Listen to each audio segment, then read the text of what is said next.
story about how God uses ordinary people to do extraordinary things? This one's about a guy named Daniel and a bunch of lions.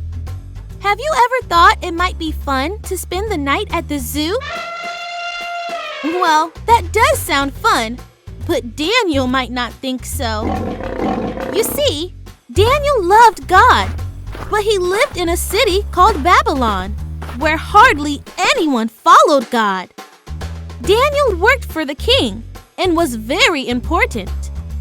The king loved him, but this made some people jealous.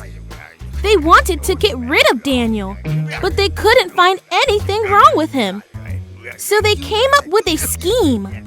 They knew Daniel prayed to God 3 times a day. So they said to the king, "Hey, no one should be allowed to pray to God. They should only pray to you, the king. And if they disobey, they should be thrown into a lion's den and eaten."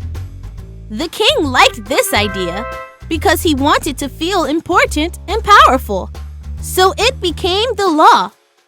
But Daniel refused to stop praying.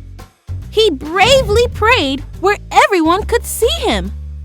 The king was sad, but ordered Daniel into the den of lions to be eaten.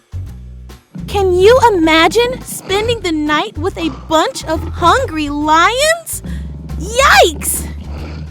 The king couldn't sleep at all that night. When morning came, he ran to the den and shouted, "Daniel, did your God save you?" And do you know what? God did! Daniel shouted, "Yes, God saved me."